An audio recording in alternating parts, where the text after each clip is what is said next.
Pranakasha livestream.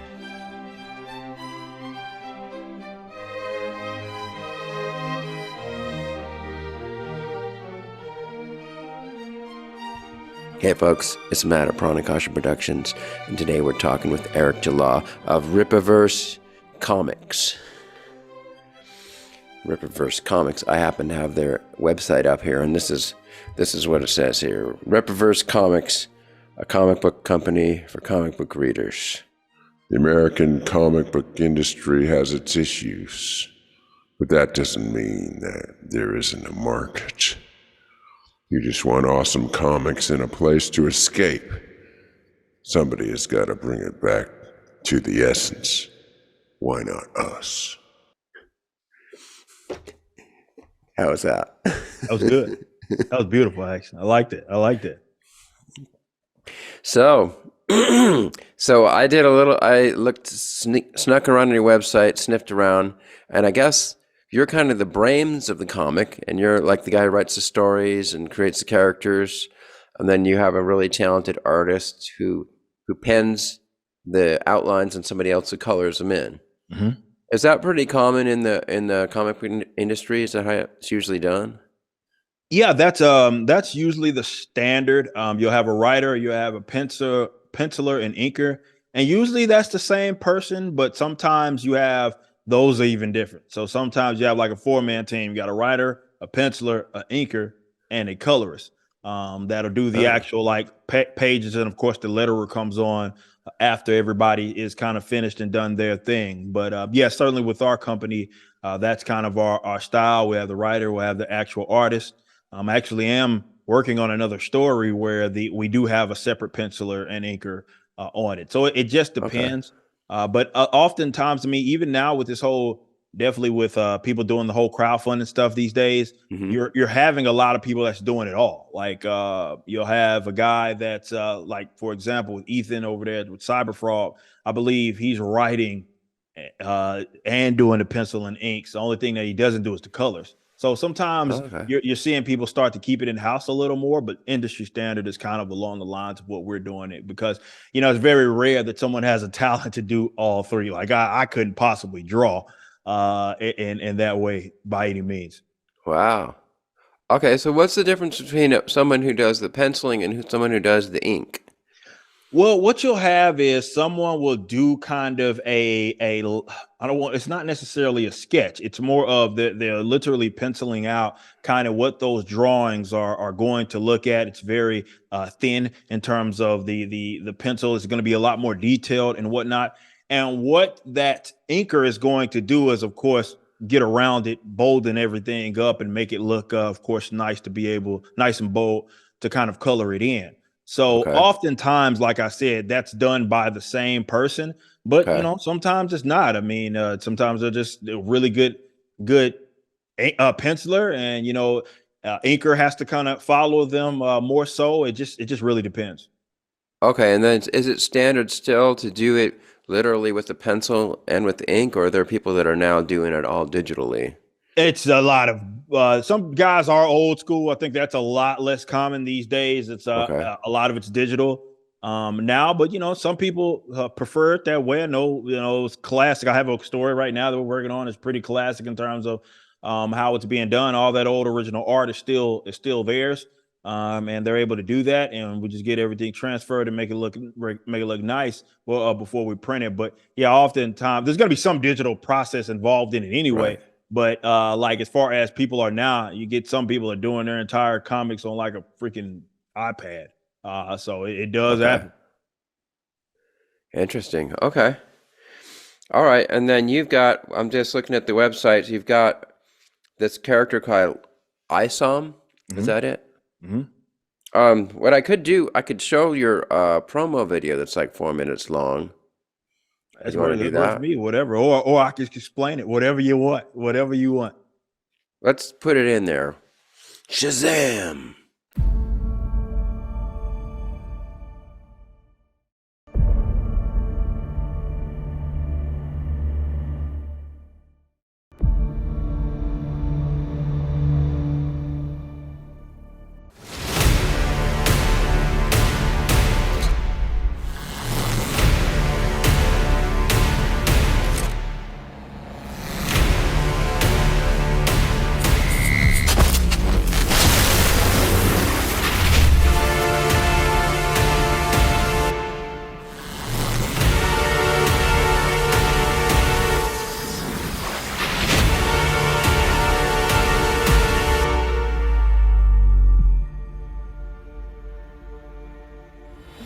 Isom issue number 1 is the first book released through Rippaverse Publishing, which makes it extremely significant. Though this is Isom's self-titled book, it also serves as a launching pad for our entire universe. This 96-pager was written by myself, Eric July. The pencil and ink work was done by the great Cliff Richards, and the color work was done by Gabe El Taib, 2 comic book veterans. This book is part 1 of the ill-advised arc, and it follows Avery Silman, who lives right outside of Flores Park, Texas, the place where he was born and raised. Now, Avery is what is known as an accept, which is what common folk in this area call special people. Years ago, shortly after he got his abilities, Avery decided to become a hero of sorts and adopted the moniker Isom. But a certain event had him come to the realization that this life wasn't for him. So now he lives on his own ranch outside of the big city. One day, Avery gets a call from his sister Altona. She wants him to visit his old buddy because a family friend that interned at her company, Projexis, has gone missing. That old friend is Darren Fontano, and apparently he has some connection to his family friend. Fontano has much changed since he was kicking it with Avery when they were, wee lads. Now he's a cold-blooded shot caller that isn't afraid to do what it takes to remain in his position as one of the most respected people in the city. This is a man that you do not want to cross. What was supposed to be a simple meetup with an old friend turns into the longest day of Avery's life. He runs into other accepts such as Santuan, Yaira, and the Alpha Court, and some of these altercations take a very violent turn considering his past with one of these characters. You can see why he tries to stay out of the city. Who is this family friend, and what is their connection with Darren Fontano? How does this meeting between him and Avery turn out, and does he get the information that Altona needs? How does this impact the psyche of Avery, who went from a hero to a now blue-collar civilian? These are all questions that will be answered in Isom issue number 1, which you can now pre-order at Ripaverse.com, along with some other limited edition merchandise items that will give you some more insight on the characters, such as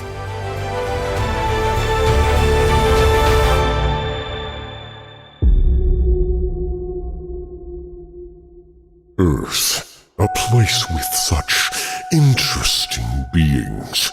Like many other planets throughout the cosmos, their subjects have needless squabbles. But from those conflicts, I've discovered some creatures that could be of great use to our efforts. I'm not quite ready for the selection, but after many patient years, I feel it is time for more thorough documentation. This city is where we begin.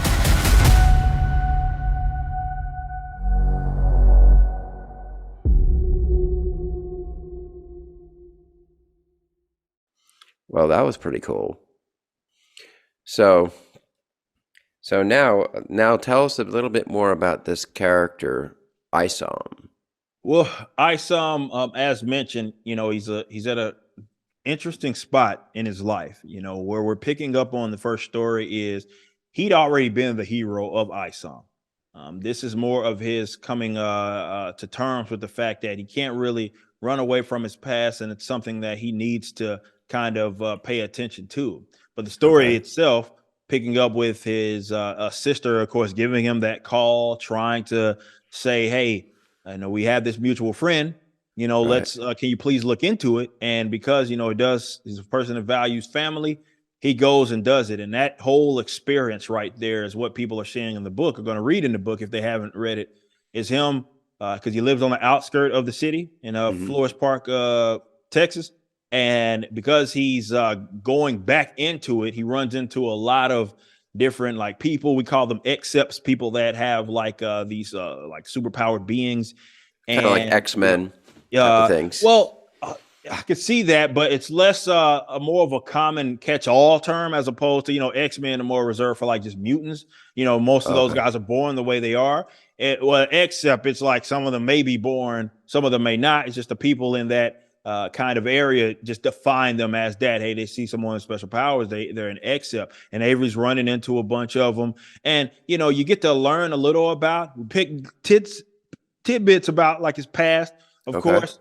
there, but a lot of it is him just coming to terms with the fact that maybe him leaving the whole superhero life just wasn't the best idea, and maybe it is his calling. Ah, and I assume except is like for exceptional.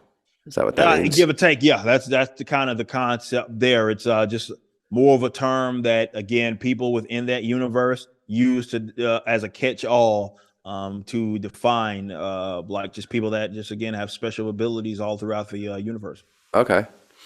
And is this town, is that a real town in Texas in the real world? Or is it just a comic book town?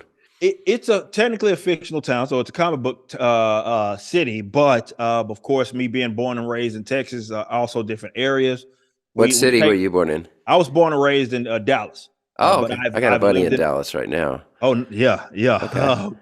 Okay. So born and raised there, but I've lived in other places. I lived in South Texas as well. Lived in Corpus Christi, and I got a familiar and DFW in general. The Metroplex just have different types of living, sit between the city life and the outskirts and all that. So you know, I've been able to, through my travels as well as through my experience, just really understand like what it is to be like what Texas is, and it does have its differentiations between city to city. And Flores Park is really supposed to act as like this. It's this massive, it's a huge city.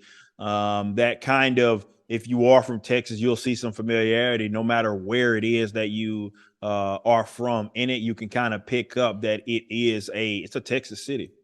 Now, in your comic book universe, is there a Buc-ee's? Not quite, but you know, it may be par for the course that it is. Yeah, how much more Texas than Buc-ee's is it going to get? I probably need to look into that. So, the only reason why I know what Buc-ee's is because I hung out with my buddy in Dallas a few months ago, and he says we got to go to Buc-ee's, man. So that place is maybe you can tell, you know more about it than I do, but all I can say is Buc-ee's has this really good kind of caramel corn stuff. What were those called?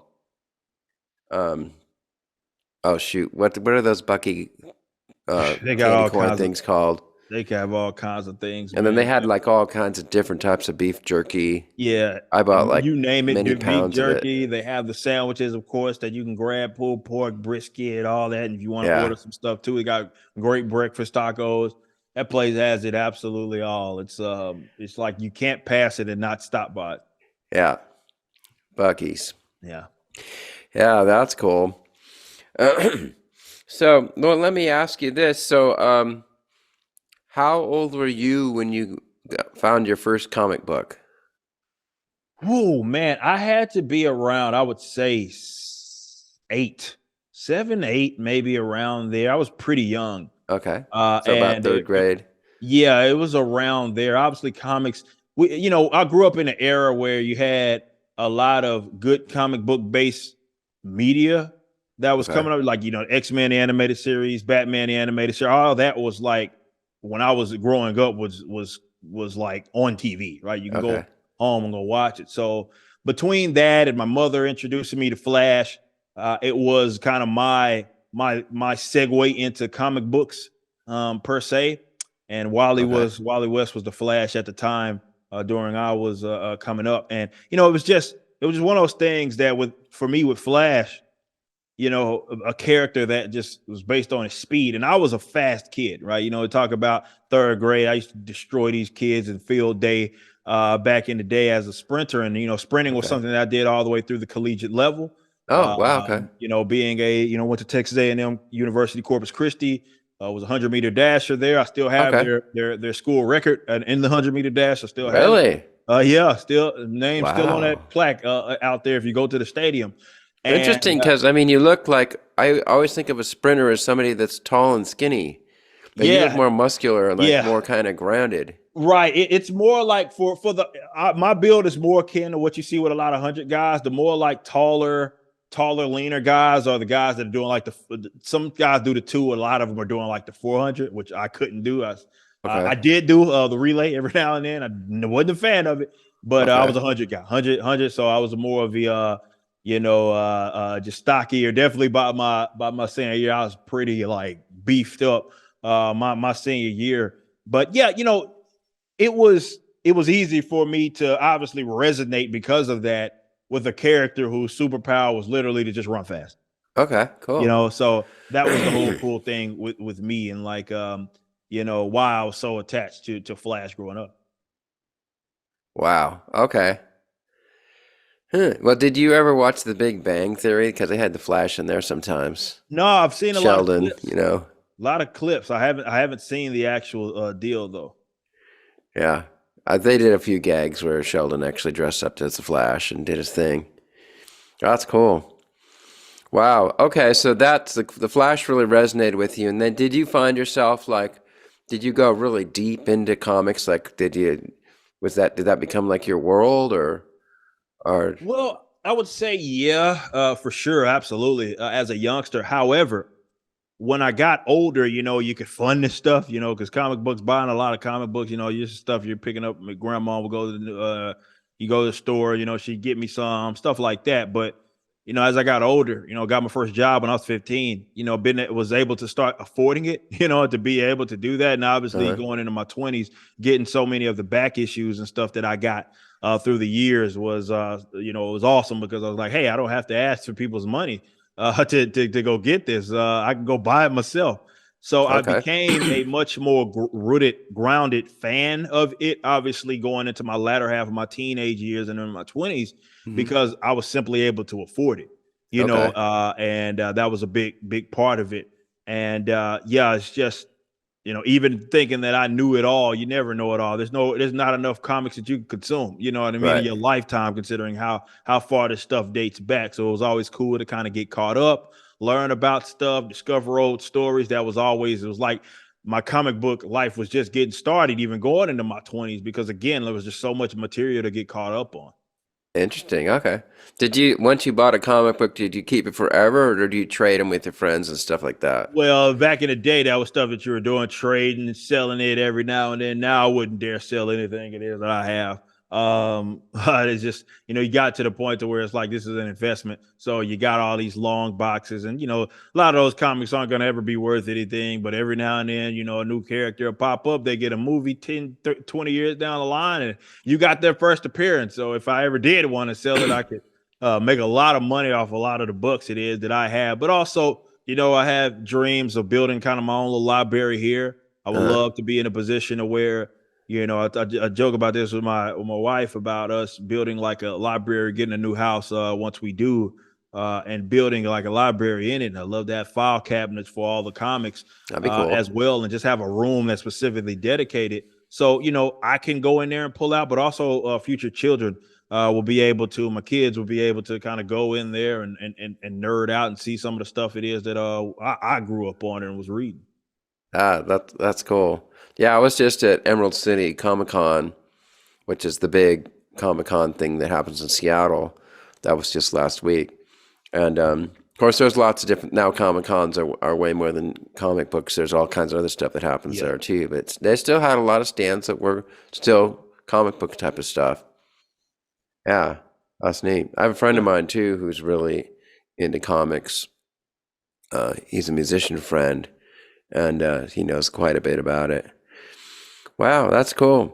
So now these days, of course, then there became this thing called a graphic novel, which is basically like a giant comic book, which is basically like it's a whole novel, big thick Mhm. thing. When did that first hit the So scene? the first big one, I mean, I want to say the first I know for Marvel, for example, was the death of Captain Marvel. That was their first big graphic novel. Uh-huh. The names of what considered a graphic novel has kind of changed these days. It used Okay. to be it was a story from just beginning to end. Now it's volumes, right? They consider like, so if it's, hey, this book, this big book is collecting issues 1 through 10 of Deadpool or whatever. They'll Okay. call that trade paperback a graphic novel. Okay. So now it's really just any big book with a spine is essentially what they call. So that's why they call Isom a graphic novel, even though traditionally they wouldn't have called it that. They call it that because I mean it's 96 pages. So they consider it has a spine. So really that's how they're classifying graphic novels now, is just massive comic books. No matter if there's a beginning and end story. Okay, it's just got to be big then. Yeah, It's a basically, big yeah. comic book. Yeah, just Okay. be big. All right, I'll buy that. And that typically, even in a graphic novel, it's the same artist does the whole thing, or will they have like a team of artists? It depends on when it is. Like for like a lot of them, yeah, most of them. But you know, you sometimes get like, for example, with some of these compilations with these trade paperbacks, still have like, hey, this collects the Batman annual as well as Batman issues 47 through 53 or something like that. And you know, that annual may have a different artist from the, it usually does, will have a different artist from the guy that was doing the interiors for the main comic. And sometimes even with the main comic, you'll get a change in teams. Doesn't Okay. happen. It shouldn't happen that often, but sometimes, yeah, smack dab in the middle of a series, like they get a new art team. Sometimes a new writer. It does happen. If they do switch artists, do they try to maintain the same style, or are they just allowed to do their own I thing? think these days they don't even try to make it like the same style. It'll be like, all right, this is this artist style. They're going into it. They have their own kind of thing, and now it's just a new version of it. I don't think they even attempt to try to unfortunately make it like have some level of continuity there. And you know, to be fair, it is kind of difficult to do that Yeah. when you're Plus, dealing I with think each different artist artists. would rather be able to create something that's recognizable as their Yeah, stuff, right? yeah, exactly, Yeah, exactly. Yeah, you're right. that's You're right. fair. That makes sense. That's cool. Wow, so that's it's I'm a kind of a newbie. I don't know a huge amount about comic books, obviously. Um, but it's fun. I've interviewed a couple other comic book creators and graphic novel creators, so I do have a appreciation for it. Sure. Wow, yeah. So then how did you get the idea to create your own comic book line? Whoa, man. Like, well, let me say this. I think every longtime fan Okay. has aspirations to want to do that, even if they're in way over their head and overestimating their abilities. I think the dream of them is like, I want to come up with something like this that people love. Okay. And I always wanted to do that, make no mistake. And being a writer Mm-hmm. before was something that, you know, I already had the talent to do it. Mm-hmm. But you know, considering this day and age where you have a lot of like fans of material, definitely with the big two that are seem like more disenfranchised, Mm-hmm. right? They seem like, oh, hey, they're not making books for me anymore. They're trying to capture an audience that doesn't really exist.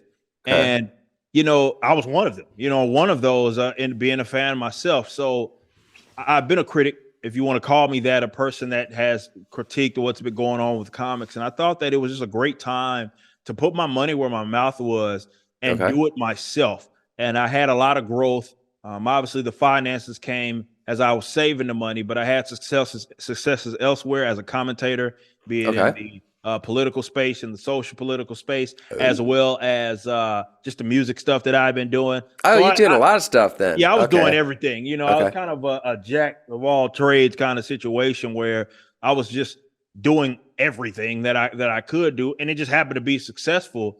And that allowed me to save the amount of money that it was that I did to come up with this universe. And you know, we spent almost $300,000 of my own money, where I was like, all Wow. right, we're gonna take this leap of faith and give it a shot. And the That's audience takes some guts. obviously, That's a lot of money. yeah, Yeah. and I think more respects goes to the audience because Okay. yeah, we worked hard, we gave them something it was that they wanted, and they came out in full support.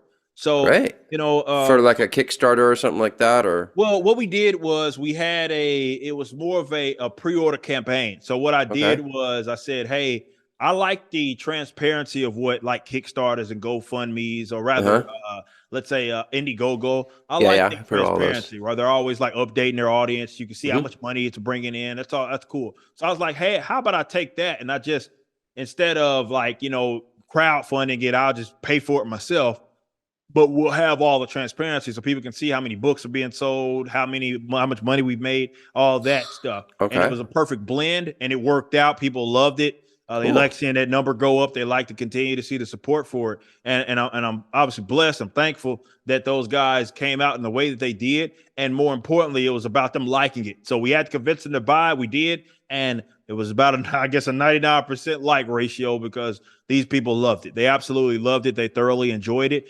and Wow. I'm stoked. And we're already working on getting Isom #2 out, as well as, again, we got 2 other stories that aren't even related to Isom that are Right. also in the works right now. Wow. Okay, so you're both the writer and then you're also basically the manager of the whole thing, right? Yeah, I own. I'm Okay, the so you're like the sole owner. executive producer Yeah. or whatever you would want to Yep, call it. basically the brains of the operation. The other 2 projects that we are working on outside of Isom, I am writing Isom too, of course. They're based on characters that I did create. They were introduced in Isom. Okay. Some of the characters that we're going to be doing other books on. However, they have a different team on them, not the same artist, not even the same writer Okay. are doing it. But obviously, I'm basically the editor in chief, effectively. Okay. And like, not the copy editor, but the guy that's, hey, this isn't right. This person's should be doing this instead of that. Like, they look like this instead of that. Like, that's basically what I'm doing as these pages start to come in from the artists and everything. Okay. And so yeah, basically executive producer, editor in chief, essentially just doing everything within the company, because I really just want to see this world be fleshed out. Cool. Wow. Okay. So and then did you say that you were also a podcaster as Well, well? formally, I mean, right before, obviously, Okay. I had For Cannon's Sake for going on for a while, which was my big podcast. We did it daily until the Rippaverse got launched, and then that kind of went on a hiatus. So Okay. now it's just more, I do a video here and there, Okay. on my YouTube. Daily we try to get something out. We do, and obviously working on the Rippaverse is all what I'll do. I just don't have the time anymore to do Right. like a podcast every day like we were Yeah, well, before. like you hear this story a lot. There's a lot of YouTubers for whatever reason they hit it big and suddenly they got a big audience, and then the next thing you know, like a year or 2 later, they got a whole staff because Yeah, they can't do it all themselves anymore. yeah. You know? It gets tough, man. And when you're Yeah. and it's the gift and the curse of it all. It's like the Uh-huh. gift is I've been blessed to be able to have the different amounts of capabilities that it is that I have and the different interests, Uh-huh. so I can like do stuff. But Okay. also you need a team. You need a team to do everything. Riververse has a team. We actually have over on our YouTube right now this whole meet the team kind of thing that we're doing on the Riververse YouTube, where Okay. people are able to meet some people that are behind the scenes. And like every week we're releasing a new one that introduces like some people that are employees and contractors within the Right. company. So you obviously have a lot of leadership ability and the ability to create a community. So where did I mean, is that just talent or is that a learned skill or how did that happen?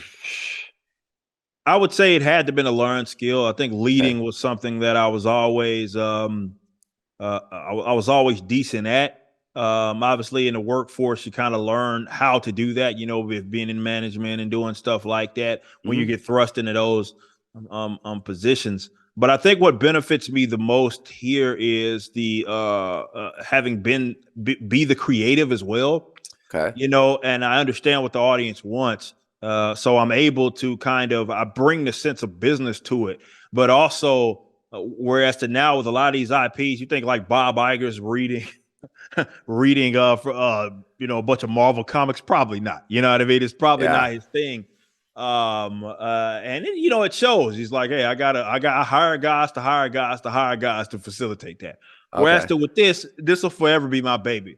Okay. As we expand, we'll continue to bring more people on to do various jobs and the various works. But at the end of the day, I'm always going to keep my pulse on everything it is that is happening. It's not going to be one of these monsters that just grows and I just kind of say, oh, well, there it is type of situation. I want to facilitate it and I want to see it through as long as I'm healthy and alive. And Lord willing and customers willing, that's kind of the direction that we go.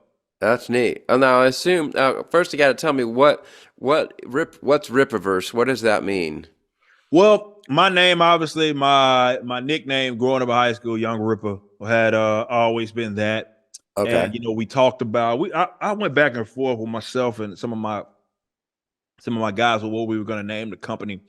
But it just made sense. It's like, okay, well, this is going to be your baby. This is going to be the brains behind the operations. Just name it, and it is going to be its own universe. We're not just trying to Okay. build Yeah. one character.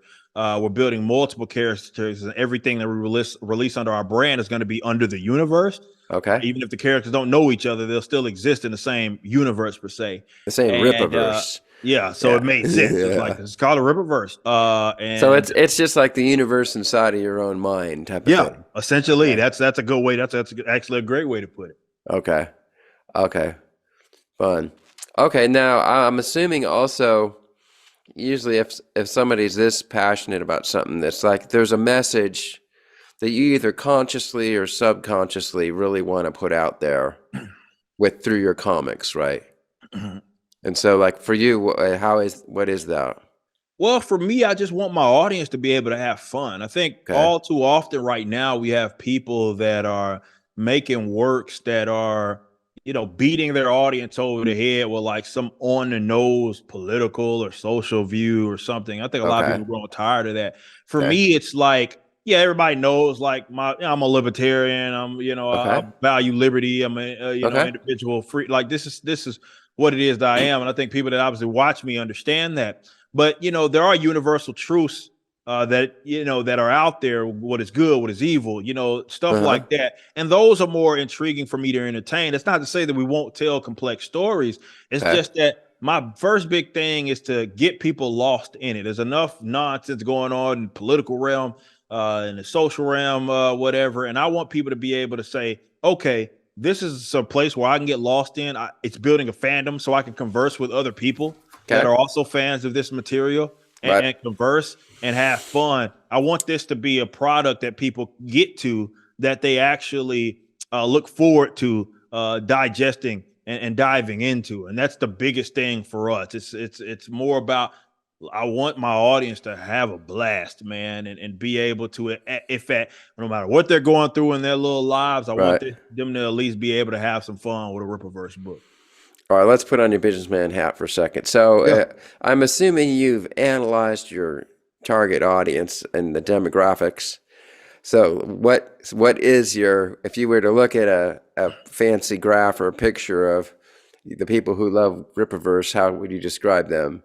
I would say for sure it's a lot of people that you got half and half, right? You have I think you have one big block of, like I mentioned earlier, just disenfranchised actual comic book people.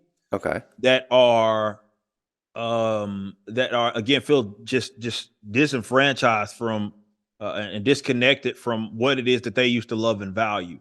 Right. So these aren't third graders. Right. No, these are mostly adults. I would say for sure, like you're talking, the vast majority of the audience is going to be adults. We do have some youngsters that had got in on it. They reached out to us, sent us emails, teenagers and stuff that were getting into it. But I would say a lot of it's adults. I would say most of it's adults.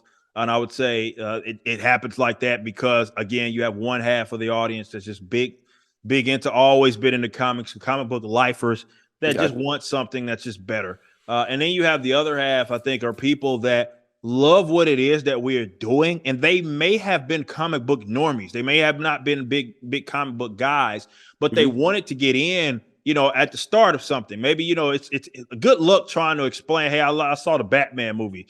And someone's like, hey, I want to read a Batman comic. Where do I start? Good luck trying to explain that to them, considering all the reboots and all that type of stuff. So this is their chance to kind of get in on it, on something right from the start, and they can kind of see it out. So if they were intimidated to get into it, they can get into it, but also they love what it is that we're doing. We talk so much about like this parallel economy, about, updating our economic model as it pertains to how we do business, considering the connectivity, the technology has grown. And, they're seeing someone live that out, like, that's trying to be a part of the solution. I let my employees be who they are. I'm not like, oh, well, you voted for a person that I didn't like, I'm going to fire you. Like, that's not what we do. You liked that tweet? Oh, you're out of here, dude. Yeah, you're out. Like, we don't do that. Like, no, I let my people be their people, be them. I want them to be themselves. And I think a lot of people pick up on that, and they value that, and they would hope more people do it. So you have a lot of people supporting what it is that we're doing. Okay. While also the others are just comic book lifers. I think a big block of our community is just big comic book lifers. Okay, so you said you dabbled in music and politics, so like Mhm. you're never going to go back there, or like Not I could see necessarily. how music, for example, I could see how music and comic books actually could intertwine. Yeah, we have Right. we have some plans there. Definitely Okay. with the type of music with us. Me and being in the metal band and all that. Oh, Like, metal. yeah. So we're all Oh, okay, rocking. wait, you got to tell me about this band. All right. Well, I'm in a band called BackWordz. Backward, BACKWORDZ. It has several Backwards. Okay. different influences. But it's like a metalcore band at its What are you core. playing it? I'm the singer. I'm the front man. Oh, ooh. Screamer. Yeah, I do Do you all guys the have any yelling. videos? Oh yeah, plenty of music videos. Guys, can check that on YouTube. Could I show one? Absolutely. Yeah. Okay, We folks, have we're like going to our- show one of the it's backwards video. In Iowa, New Hampshire, the race is very, very. They're bringing drugs. They're bringing crime. They're rapists. The big lie. That the greed and recklessness and illegal behavior of Wall Street. Where who have been killed by police officers. There needs to be a concerted effort. for President of the United I'm living with the gimmick and wins from beginning to end. No gimmick, if I rip it, dude, I live it then. And you can't do it, so ain't no need for mimicking. I'm not innocent, I'm on a mission, so let me finish it. Matter of time before they summon the army in. I'm probably on the FBI's most wanted list. I'm probably gonna end up hung like an ornament. I'm on a life mission to abolish all the government.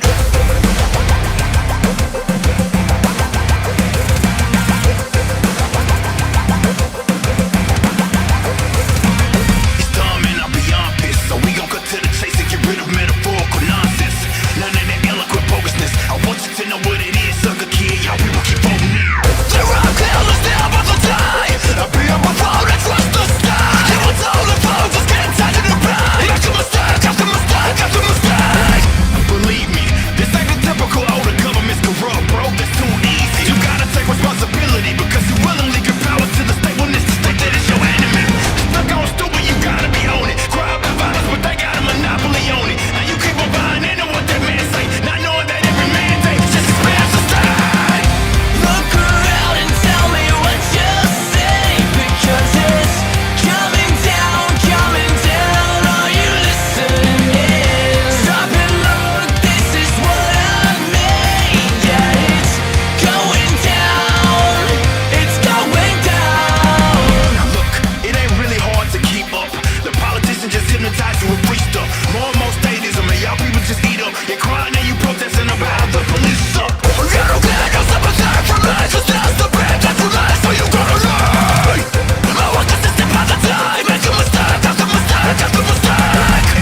You know, Whoa, wow. So that was a bit different.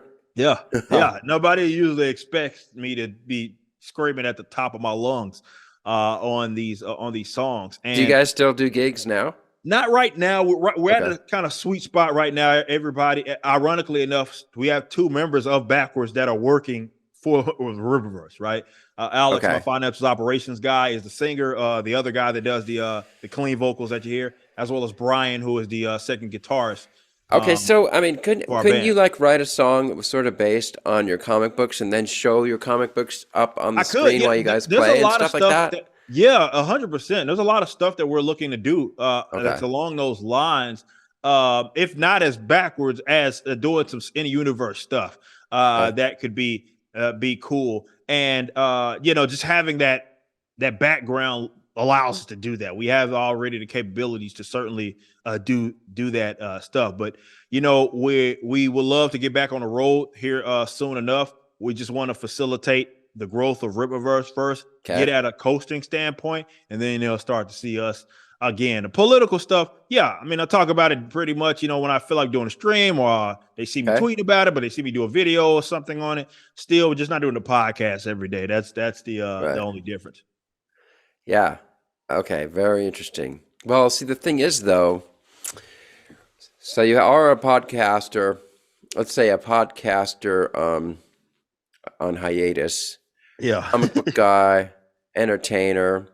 Well, those are the type of people that people listen to. So, like, if you did throw in a few political views here and there, it would actually have a lot of influence. Well, for sure, like with our music, I think people pick up on that. Like with our Okay. music, the music's a different medium, right? The music we've used certainly to be unashamed in who we were. Definitely with me and Alex being the front man, we're both libertarians. Okay. And you got songs like called Self Ownership and all that. It becomes painfully obvious kind of where we're at. Okay. And Let me ask you a question. Yeah. Now, you're the kind of libertarian that, like, if you see a stop sign, you just go right through. Like, I No, don't care. no, it's not a no So you rules believe in libertarian. stoplights? No, it's more of a, I believe in private property rights, you know what I mean? Okay. And self-ownership, starting with obviously self-ownership. So Okay. the non-aggression principle or axiom or whatever you want to call it. Now, to I'm assuming that support you're my against belief. taxes, right? Oh yeah. I'm not very fond of those at all. Well, let's just dive in there just for a bit. Mhm. If we have to, we can edit this out.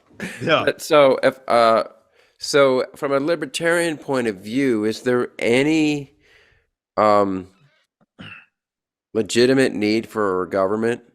Well, it depends on who you ask. Like, I think I look at libertarianism, it has a scale, right? Me, I Okay. am on the scale that would say, to answer that question, no, because I'm an anarcho-capitalist libertarian. But most libertarians are minarchists, right? Meaning that they believe that, and of course, I still consider these guys allies, Okay. the Ron Pauls of the world, where Right. they feel like, government should only be in control of like security, court systems, and basically protecting people's individual rights is all that it's limited to. Trust me, if we What had, about infrastructure like roads and stuff like that? and I would say that power? wouldn't be a part of it for sure. I think more that would be privatized. That's something, but more okay. facilitating of at least from the minarchist point of view, I think would be more just straight up like definitely national security. If we're talking about in a federal government sense, you're talking like national security, the court systems, ensuring fairness there and trying to protect people, individual rights.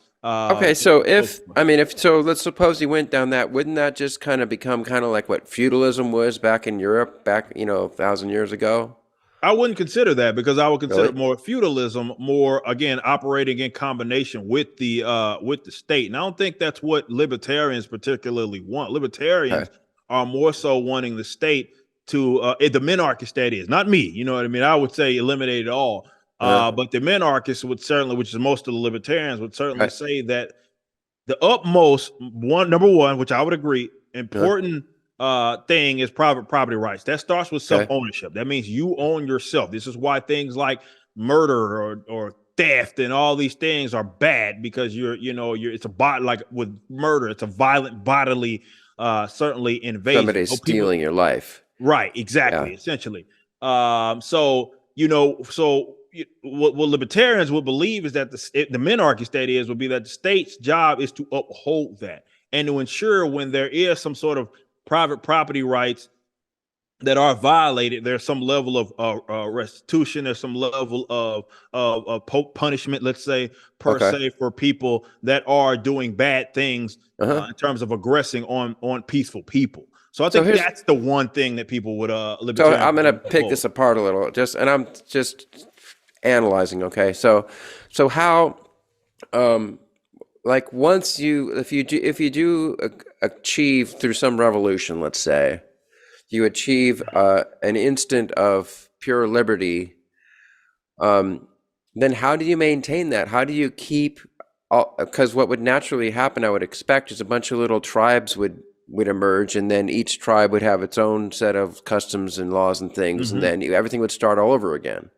I wouldn't say that. I would say that the issue right there isn't exactly that. You know what I mean? Like, I think a lot of people think wrongfully that liberty somehow means that every individual must agree on every single thing.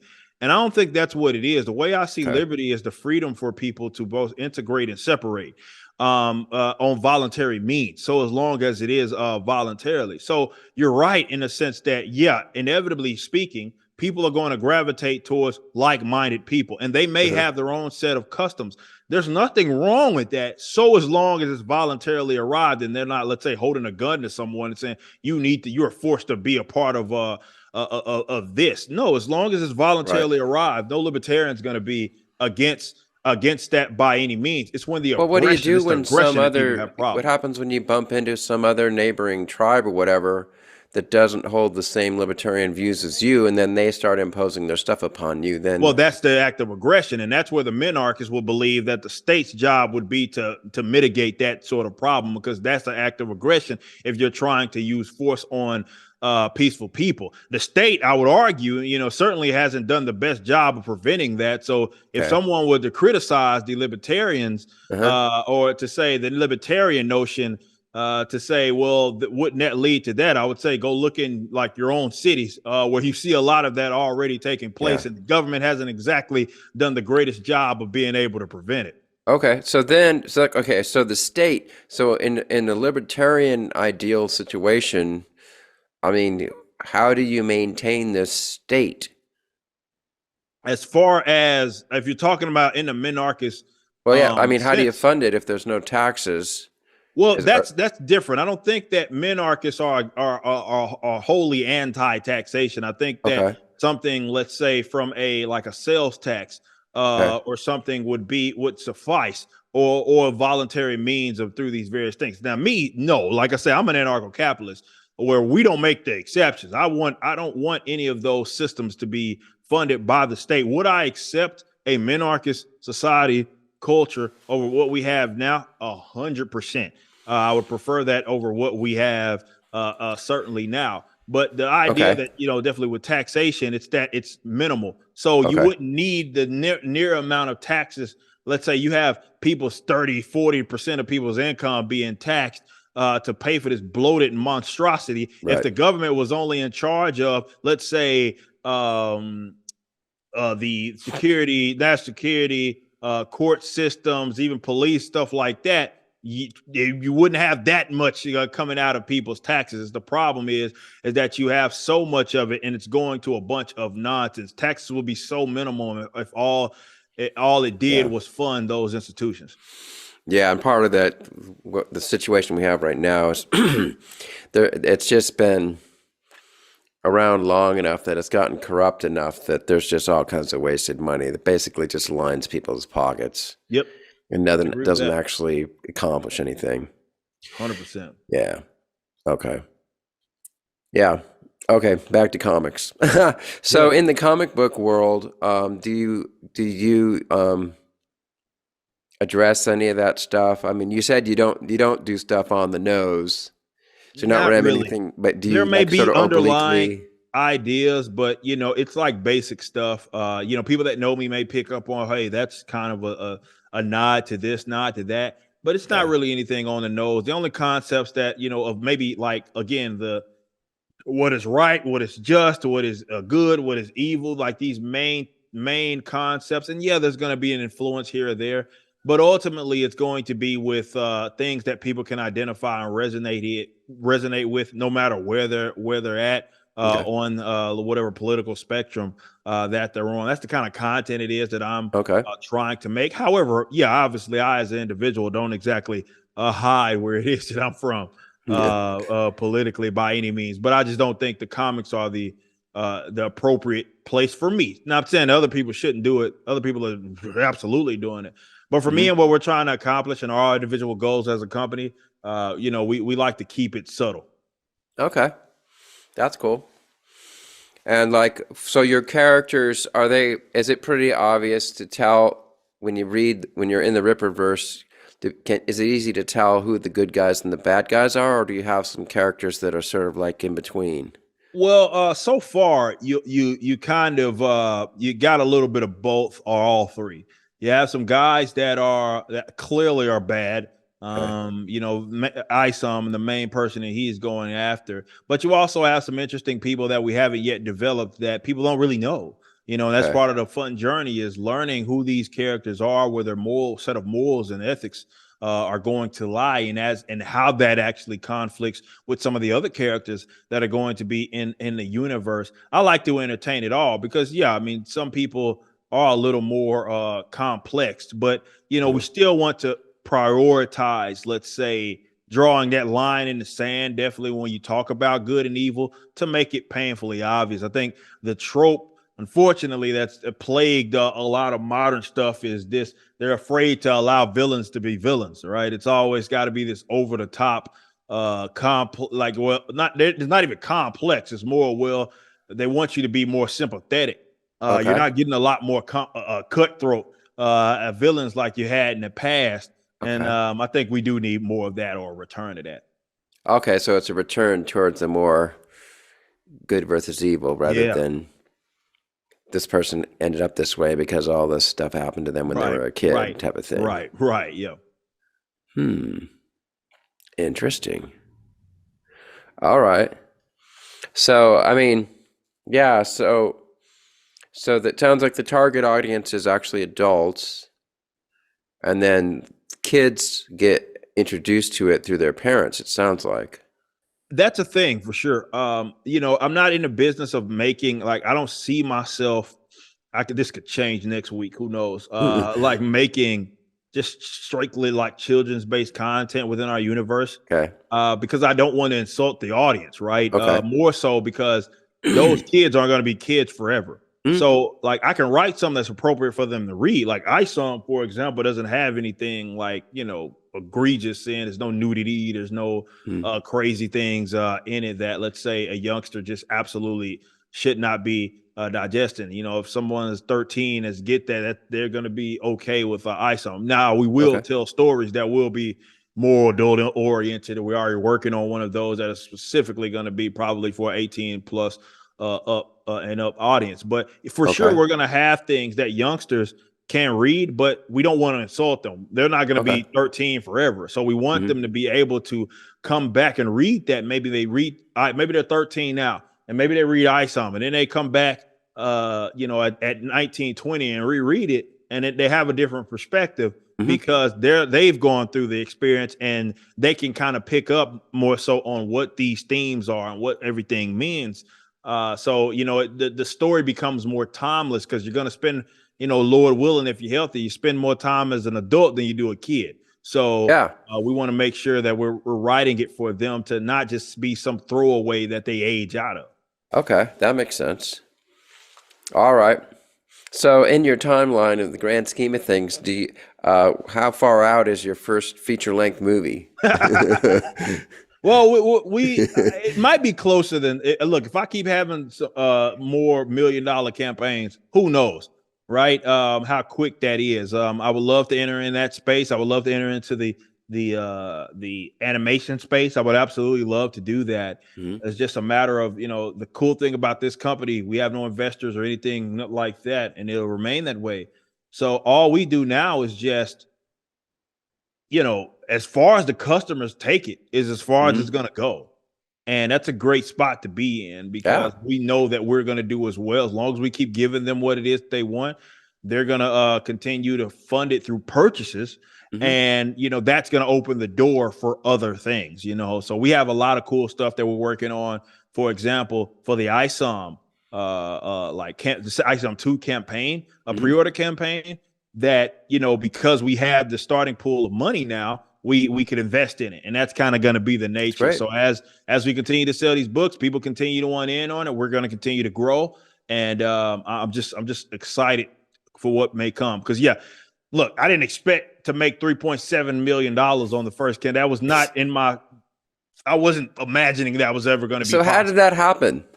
To be honest, it's hard to say, because there's been a lot of people former comic pros that have done successful campaigns that have not got anywhere near that number. So really, I think it's more of, it's a combination.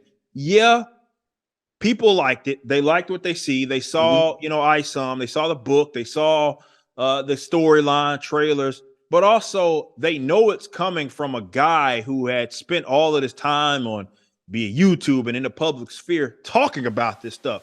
Meaning you, right? Meaning me. You know what I mean? And it's like, it's easier to invest in someone that you feel actually believes in that and has passion in that project, right? Like, so it's not just like a get rich quick scheme. It's not just a person that saw a hole in the market. Though, yeah, I did. I'm as economically sound as anybody. I'm in the business of making money.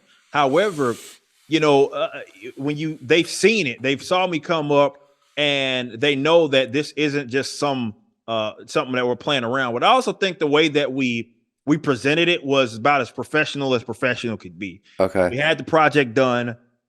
We invested a lot in like our trailers and all the cool stuff it is that we had for the company as well as the book. And I think just a lot of people saw that and they were like, well, this guy's not playing around. Like, it doesn't seem like, oh, it's just some goofball trying to do a book. It's more of, no, this guy is really taking it serious, and it's very easy for people to get involved.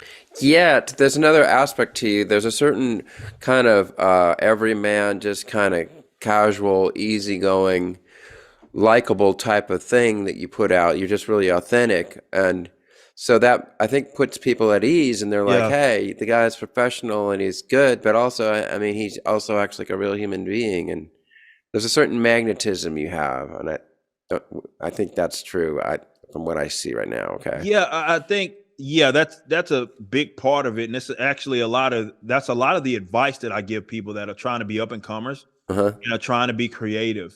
And that nowadays, whether it be through what we're doing right now or streaming or stuff like that, you can now connect directly with your audience. And people are looking for that now. They're being a lot more thoughtful than they had in the past of where their dollars going. And we're not putting on a show. Like, we're not like trying to pretend to be some character. Yeah. We're just being ourselves. And so what would you say, have you always been this comfortable with yourself? Or did you have to kind of arrive to where I was you're at always right now? Confident, probably to a fault at some point when I was young, just a very confident guy that felt like he could accomplish whatever he kind of wanted to do, as far as if he set his mind and he beat on his craft to do it.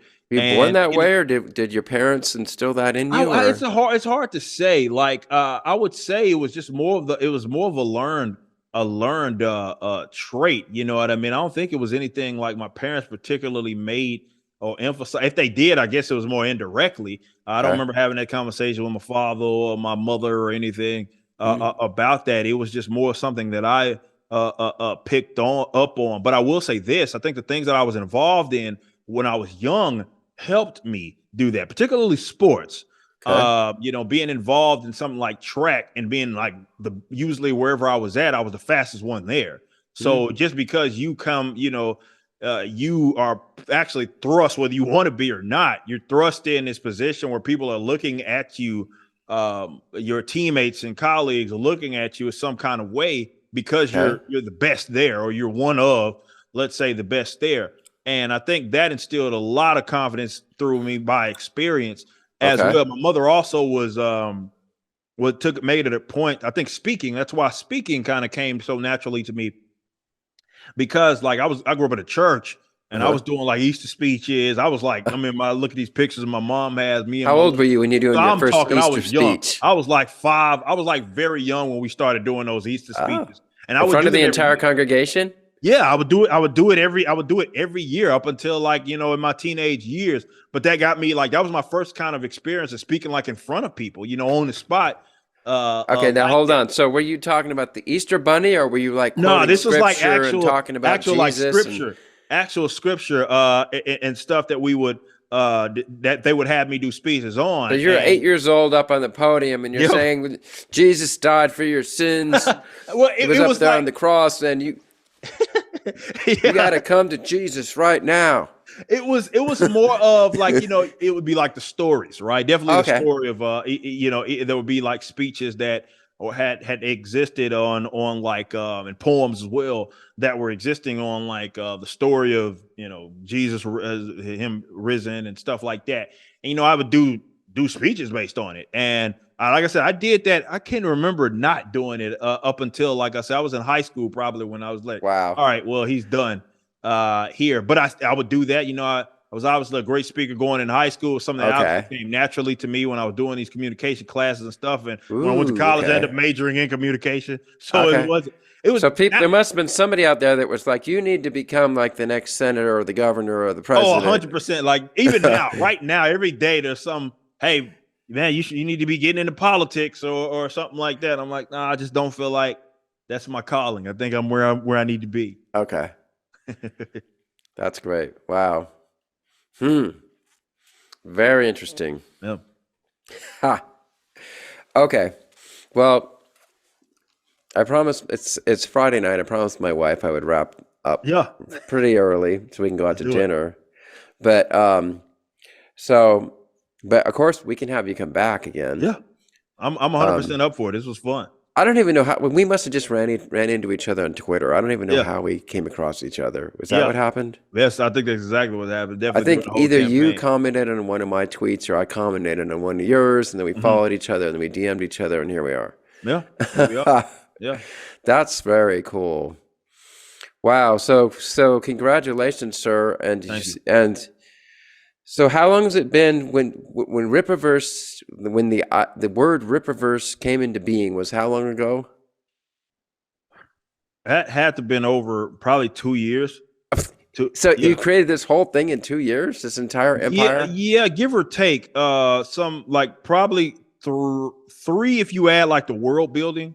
But as far as like, I think me publicly mentioning it, basically it was like 2 years. It was pretty, but it was like me working on this every single day. I was working on this, building my universe Bible and laying the ground foundation, doing all the legal stuff and all that, making sure everything's situated before we ever announced it. So but when you decided Rippaverse, you already had a team of people and an organization that was already partly formed. Partly, yeah. We had like a small, very small team. We grew obviously once we absolutely had to because the campaign just exploded. But we had a small team of what it is, because it was first just myself and I had like my social media guys. I had some other guys that my executive assistant and that was about it. But Carol, right? Yeah, Carol. Yep. Okay. They were already here, and I was doing a lot of the world building and stuff with them alongside. Okay. So you mean when we were tweeting at each other, I was tweeting at your social media guy? Well, I don't know. It depends on what the tweets probably know me. But like obviously those emails you and Carol, we're exchanging emails. Now, Carol's not your wife, though, right? Or is she? No, Carol's she's my executive assistant. Yeah. Okay. And sometimes they're the same. Oh yeah. By that term, that's a good point. Yeah. Yeah. Okay. Wow. So this actually has all just happened within a couple of years. So like this is all just one big rocket ship. Yeah, we're very much in the startup phase. Very much. Okay. Wow. Congratulations. Appreciate it. All right. Don't let it go to your head, Sonny. I won't. Nah, I'm far too humble for that. Maintain your humility. Remember what Jesus said. Absolutely. For those 100%. Who exalt themselves shall be humbled, and those who humble themselves shall be exalted. You heard it. That's words of wisdom. Very true. Okay. So, well, let's just wrap it up real quick. So I need to put links to all your stuff. So we have your website, Rippaverse.com. Thank you. Then, is there any other important things? I should probably put your Twitter. Do you have Facebook? I am on Facebook. It's facebook.com/ We'll just put it in the link. Yeah. And then you'll then find it if you raise the Instagram? blue check mark. I'm on Instagram too. I'm Okay, on Instagram. Instagram down there. And then, is there any other link we should put down there that you can think of? Not that I think that absolutely Blog. covers it all in terms of what all we're doing. Oh, your YouTube channel. Okay, right? Yeah. And then also, is your heavy metal stuff on that same channel, or do they have another channel for that? BackWordz, BackWordz. You'll find, you type that in anywhere in Google. You'll find our website. You'll find all our YouTube. Okay, all that. We'll put that down there too. Yep. There it is. And then once I go watch some more BackWordz videos and stuff, and get to know you a little bit better from that angle, I might have to have you come back, and then we'll just talk shop about music. Yeah, that sounds good to me. I'm a musician as Let's well do as a it. podcaster, and then Star Trek and stuff like that too. Let's do it. All right, so let's wrap it up on a nice Friday night. Also, I kind of have a cold, so my voice is running out of steam already. Yeah. So you know enough. You do know a bit about Star Trek, right? Not much. I mean, I know a little bit about a little bit. Okay, here's a test. What type of phaser is this? That one I don't know. That one I don't know. Normie. I'm a normie. Okay, it's a Type 2 phaser. Okay. This is original series, and the thing that's crazy about Type 2 is you can go like this. Hopefully, I can do it without breaking it. Come on, dang it! You can take it out, and now you have this thing that looks sort of like a communicator.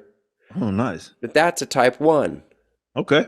So Type 2 actually has a Type 1 stuck in it. Okay. And I don't think they actually ever showed that ever on the show. But it was designed that way. If you go back and look at the manuals and stuff, they did design it that way. Cool. But they never actually demonstrated, unfortunately. Makes sense. So anyway, so what I always do is this box salute. You know what that? Have you ever seen that? I've seen that a million times. That one. Okay, let's see if you can. So now you got to see if you I can should do be it. able Here. to do it. Yeah. Oh yeah, you got it. You got it. it. Then you just say, "Live long and prosper, my friend." Oh yeah, live long and prosper. I'm all Until- about that. That sounds like a libertarian anthem right there. Well, there we go. Now that's our common ground. Here we go. Live long and prosper with liberty and justice for all. There we go. Amen.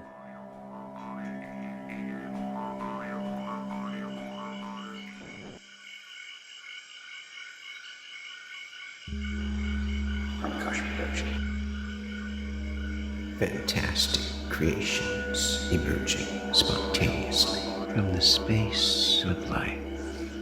For the benefit of all beings everywhere. We gotta